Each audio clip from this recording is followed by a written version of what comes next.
Welcome! In today's lecture, we will derive the dispersion relation of light waves in an unmagnetized plasma using the same technique presented in previous lectures by Professor Ricci. With a two-fluid model, we will define an equilibrium and look for a small perturbation in the form of a wave-like solution. We will study in some detail how the plasma behaves, and we will calculate the index of refraction, the phase, and group velocity of the wave. Finally, we will introduce the cutoff frequency for the light waves and the critical density, and consider a simple model for the propagation of light in the ionosphere. First of all, we write the equilibrium for the plasma. The plasma is overall neutral, and to simplify the problem, we consider only two species, the electrons and one ion species. The plasma is at rest and is cold. So for both species, the equilibrium velocity and the equilibrium temperature will be zero. Then we write the neutrality condition for a homogeneous plasma. This means that for both electrons and ions, the density is constant and the total charge density is zero. In such a plasma, there is no electric field at equilibrium. Finally, the plasma is unmagnetized, so there is no equilibrium magnetic field. This plasma behaves as an isotropic system. This means that we only have one solution for the electromagnetic wave, that is the analogous of the ordinary mode in a magnetized plasma. We can now write Maxwell equations. For an electromagnetic wave, we need both Faraday's law and Maxwell-Ampere equation. J, the current here, is the global current for the two-fluid system, and it can be expressed in terms of the electron and ion density and velocities. As we will see a posteriori, these are high-frequency waves. That is, their typical oscillation frequency is of the same order or larger of the electron plasma frequency. In this situation, since the mass of the ions is much larger than the electron mass, these waves propagate on such fast time scales that the ions do not have time to move, and they can be considered as an immobile neutralizing background. For this reason, the density of the ion and the velocity stays constant all the time and equal to the initial value. In this situation, we can write again the current that now will just be a function of the electron density and the electron velocity. In order to describe the propagation of the waves, we now need to write the equations for the evolution of the electron density and the electron velocity. This is given by the fluid equation. First of all, continuity equation. That is also conservation of particles, and then the momentum conservation equation.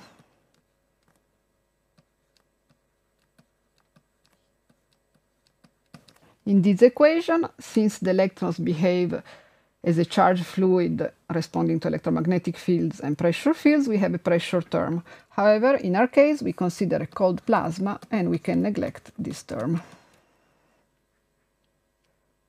We can now consider a small perturbation and linearize our equations, the fluid equations and the Maxwell equations. At the same time, we will take the Fourier transform as we have seen in previous lecture by Professor Ricci. First of all, we define a small perturbation and the Fourier transform for the electron density. So the perturbation is much less than the equilibrium quantity, and the Fourier transform is defined in this way. We can do the same thing for the velocity, the electric field, and the magnetic field. However, all these quantities are zero at equilibrium. So we'll simply have, and so when you will see a tilde sign, like here, on top of U, E, or B, you will know that we are now considering the Fourier transform of these quantities. We can now write Maxwell equations for the Fourier transform quantities.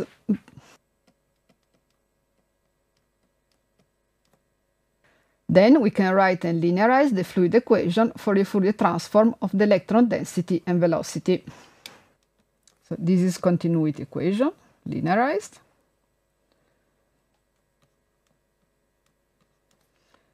And this is the momentum conservation equation, linearized. We have now as many equations as unknowns, one scalar and three vectors. We can then solve this system. To do so, we will express the velocity of the electrons as a function of the electric field.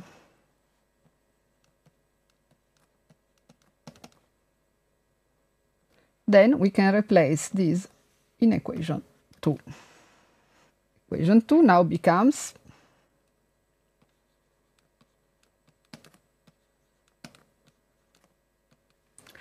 now we can deduce a number of properties.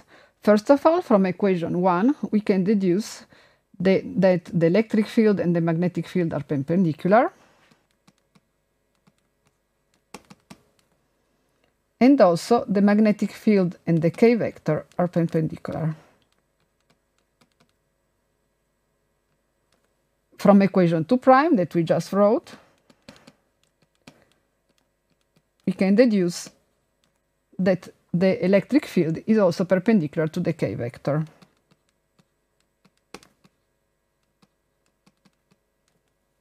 This means that inside the plasma, an electromagnetic wave still consists of a triad of orthogonal vectors, as in vacuum.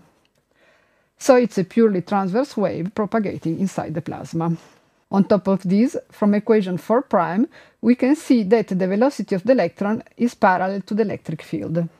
This means that the velocity of the electron is also orthogonal to the k vector, and u dot k is 0. From this, from equation 3, we can deduce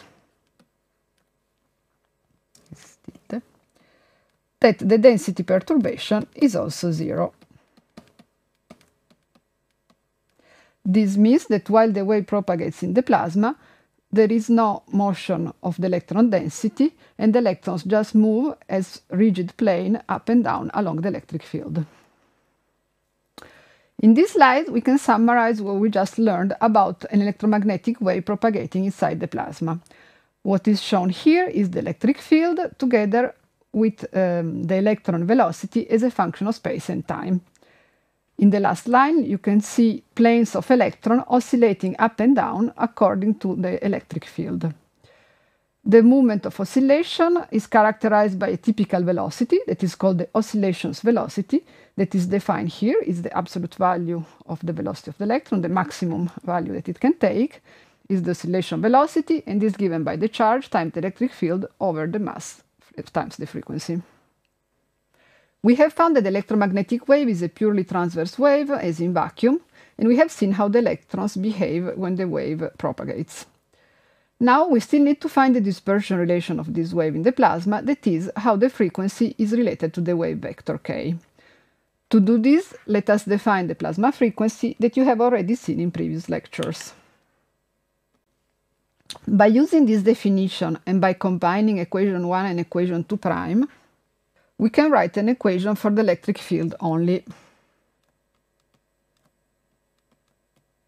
Since, as we have seen, the electric field is perpendicular to the wave vector, we can simplify this product, and we just have where now k is the absolute value of the k vector. If we use this condition, the equation becomes simply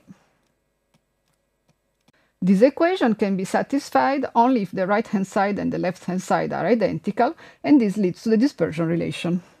As we can see, these waves are indeed high-frequency waves, since the frequency is always larger than the plasma frequency.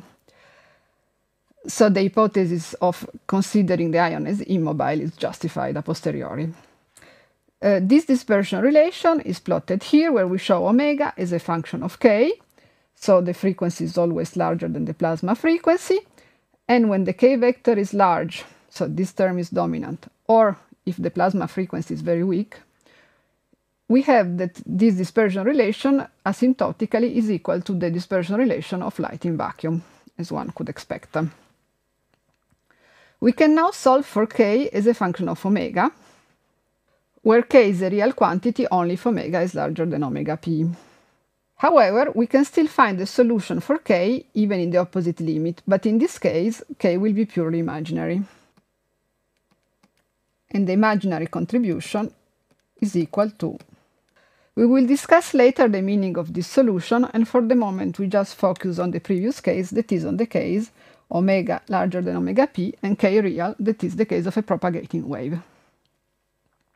We are now in a position of calculating a number of quantities that are related to the electromagnetic wave in the plasma. just for the case omega larger than omega p, that is a propagating wave, we can calculate first of all the phase velocity. The definition of phase velocity is omega over k, that is, by the dispersion relation.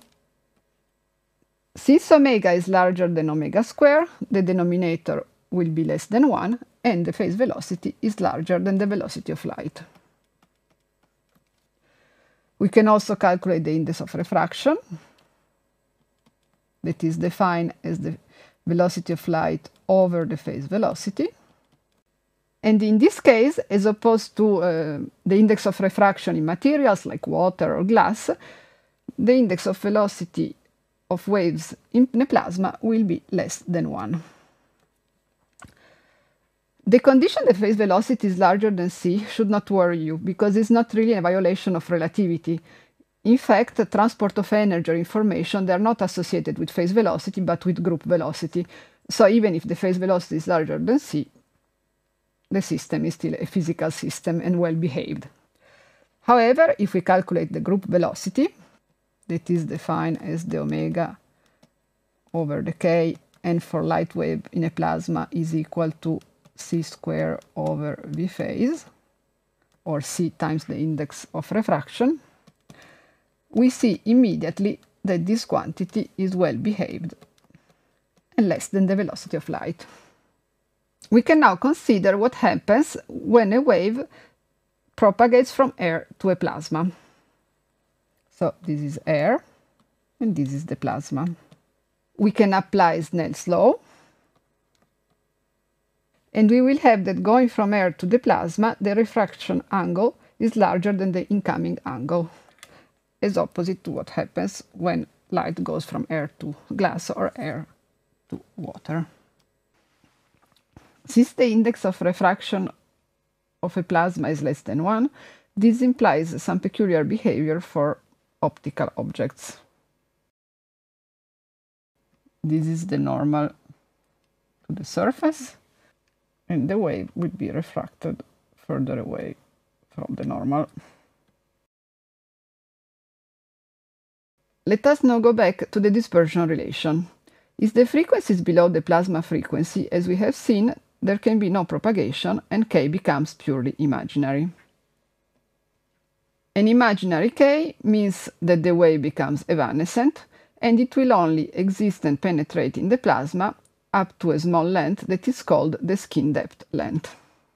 This length is equal to the inverse of the imaginary k. And if the frequency is much less than the plasma frequency, is given by this simple formula that you might have already crossed. We are now in a position to define the cutoff frequency for light waves. This concept of cutoff frequency was already introduced by Professor Ricci. So what does it mean?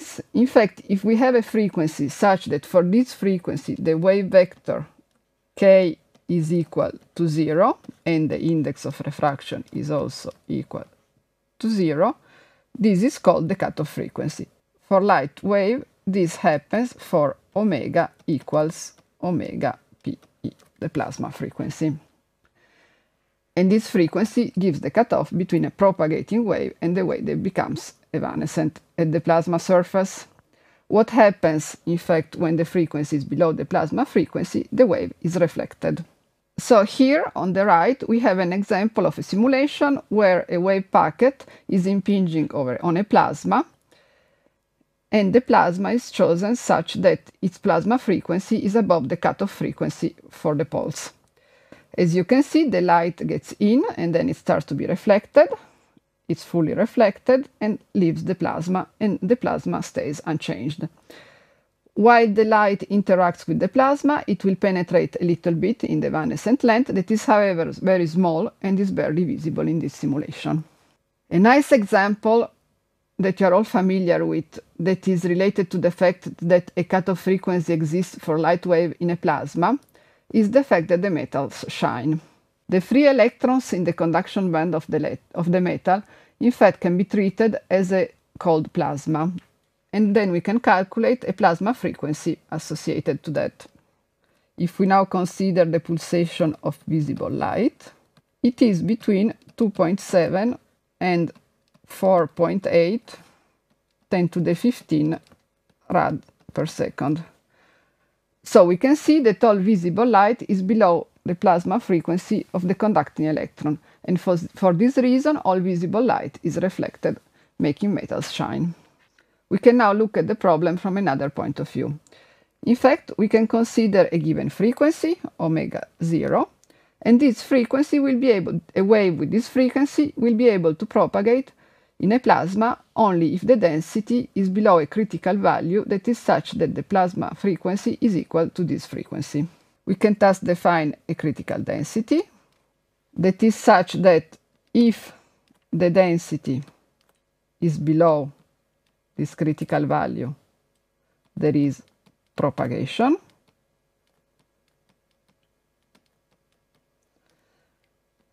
If the density is above this critical value, there is reflection. The critical value is the value of the density for which the plasma frequency is equal to the frequency of the considered wave, and is then given by this formula. The notion of critical density is very useful if we consider that the plasma density is not homogeneous. So what I'm showing here is a density profiles that evolves with space. The equilibrium density is a function of space, and for example, it has a shape like that. Now I can consider an incoming wave that is propagating in the same direction of the density profile. For example, it can be something like that. The light will propagate in the plasma, and during the propagation it will keep its frequency constant, but instead the plasma frequency will vary as the density increases, and then the plasma frequency increases. This means that the light can only propagate up to the point when its frequency is below the plasma frequency, and this is the critical density. So, for example, let's say that this point here corresponds to the critical density. With this configuration, light will propagate up to the critical layer, and then it will be reflected. We will discuss in the next lecture what happens when light, instead of propagating parallel to the density gradient, propagates at an angle, oblique incidence. As we will see, the situation is a little bit different. Finally, we can introduce a definition that you've already seen in the previous lecture. The part of the plasma where light can propagate is called underdense, and the part of the plasma where light cannot propagate is called overdense.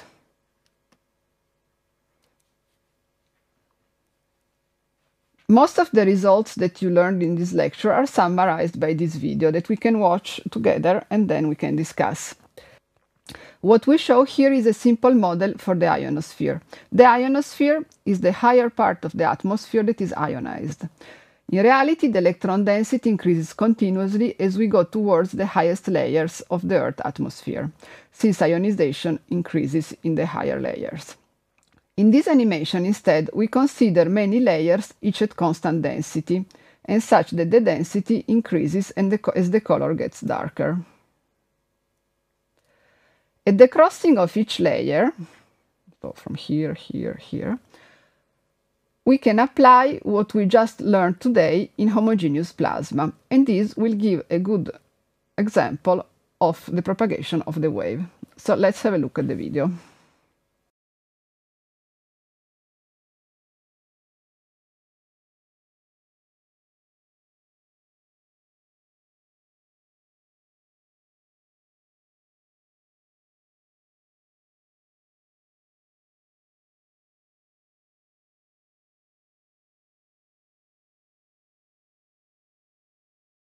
We can now discuss the video in more detail. So, as we said, the electron density grows, and the frequency of the wave is unchanged during propagation. However, because of the growth of the density. However, as you have seen in this lecture, the wave vector diminishes according to the dispersion relation of light in plasma. The wavelength that is equal to the inverse of the wave vector will increase, and this is shown in the image. You see that there is an increase of the wavelength going from one layer to the next. The phase velocity increases and the index of refraction diminishes accordingly. The group velocity will also diminish as the density increases.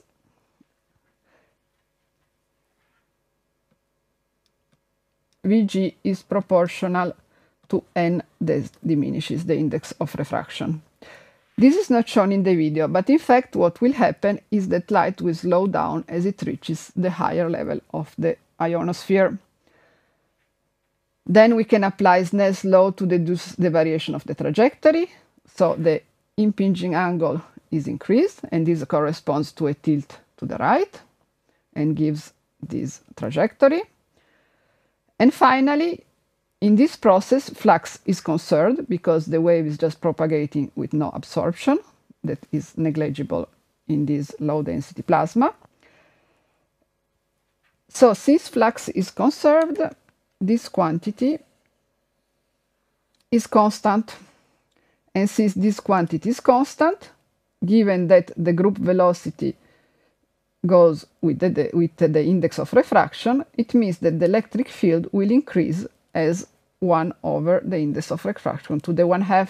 And again, you see this in the video where the amplitude of the electric field increases.